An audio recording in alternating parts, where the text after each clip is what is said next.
Faridah TV jimbaniriza kade kano mwasibye mutya muli mutya Kitalo bambi naye Afudde Faridah Nakazibwe Takikiliza mbina masawo bagita Faridah TV jimba tumedeka abali mu ggwanga erya Kata kusana mwe abali Saudi Arabia nembebaza namwe abali Uganda namwe abali mu America ku University of Chicago abali Germany mu kibuga Berlin abali mu ggwanga erya Spain namwe batubeddeko ne bagamba nti mwakola kyamaanyi okubanga mu following Faridah TV wali Faridah News ejjukire ekyo wali ate ne KB TV wali ate ne RTV Uganda now YouTube channel zonna zange ne sometimes osindwa okuteekayo oluusi video ninga nteekayo video nazo muze komereko muzi following temujja kubanga mwejjusa ngenda kubanzamu okubanga batusangako updates ezina value ezina omulamwa ezina value Nwesoka following YouTube channel ezo zonna tojja kubanga wejjusa bagamba nti banegana mukata babika munabwe amanyikidwa nga honest muleka omuyafiridde mu kabenji k'emmotoka information lwakafuna kegamba nti muleka yabadde kugamba delivery driver era nga yafiiridde ombulaga era nga ono naku z'omwezi for delivery at exit 32 Aruthum Mama Road ono byabadde avuga yabadde abitwala ku Aruthum Mama abali Kato ndoza mumanya katundu ako Aruthum Mama Aruthum Mama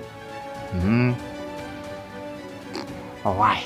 Bwate bwe yafudde muleka. Kyanye kya honest.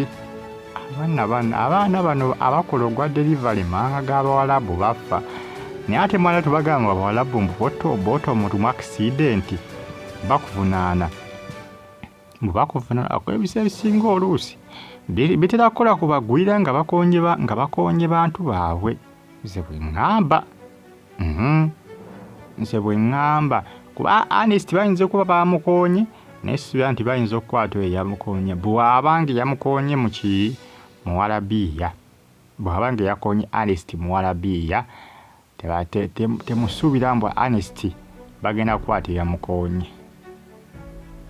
bano bakyalerusi babanye okwekubiramu kosaidi bano abasajja Abawarabiya babanye okwekubiramu kosaidi ne balaga nga abafaayo ennyo nekati honest musajja watu bwate bwe yafudde abaana bano oluusi bakola ki bafa abakola delivery baba mu buzibu baba mu buzibu nga badelivaringa ebintu ebyo babawo okutwala baba mu buzibu nga bw'okiwulira abasajja Abawarabiya bavuga bubi balaganga bo amawanga gaabwe galimu amateeka era nti bagobera amateeka g'oku nguudo naye maama nabo beeyisanga ab'Uganda nabo beeyisanga eby'Uganda nabeevuga yaabwe mbi nnyo nga gye nkomeza mbi nvundu mbi nnyo nga bw'okiwulira naye nga munaye ekitabo kya honest muleka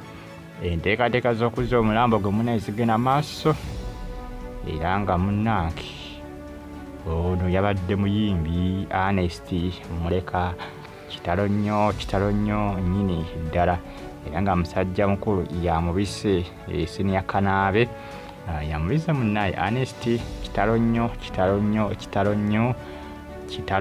nnyini ddala bakyagezaako kubanga bakola kibalwana basobola okubanga bakomyawo omulambo gwe omwoyo gw'omugenzi Omukama Katonda gulamuza ekisa byabadde Kata yade munanga akola wa delivery nenga kitalo nnyo bwati omusajja yamukubye ebyuma bana abasajja balaganga bo abatasobola kukola nsobe mukola ki mu kuvuga amamotoka ne kakati gwo mugwira gezo tumere Omuwarabu olabe kibayizo okukola okolabe nankani kitalo nnyo kya honest Afudde ngenze kusaidiza eno ewa Abawala Nakazibwe Abawala Nakazibwe basomye era bakuliridde ddala munaye omu yeesonga kubeera musawo mula yesunga kubeera looya era nga Nakazibwe agamba nti agenda okulaba nga abaana be abayitira okuba nga kola ki abayitira okuba nga batuuka mu ebyo bye baagala.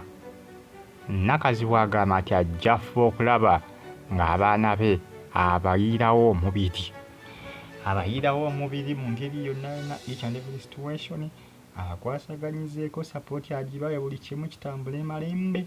Agamba nti tagenda kubanga abalekerera ye mukyala Faridah Nakazibwe. Basomye ddala ebibiina bye balimu kati saa zino bimu ku ebibiina ebiddirira ery'akamalirizo. Basomeredde ddala. Omu ayagala kubeera musawo, obusawo abwagala okufaako obufi. Jjukira ne muto abamanyikiddwa nga Briera ne munne ayagala kubeera musawo, era Nakazibwe yamugamba soma obusawo naawe ojja bugendamu. Ayagala obusawo baaba nyabo ayagala omuyita naasi. Era Nakazibwe munnange ne Briera agamba nti ajja kukola ki nibambi ajjafa okulaba nga amuyitira okuba nti nno amutuusa ku kirooto kye. Manye ebiseera ebisinga abasajja abazungu bo bwe batusingira, abaana baabwe oluusi bambi kyabayagala kyamutwalamu. Okwakandoza mu Afirika oba akasente ke katera okutulemesa oluusi ffe mu Afirika.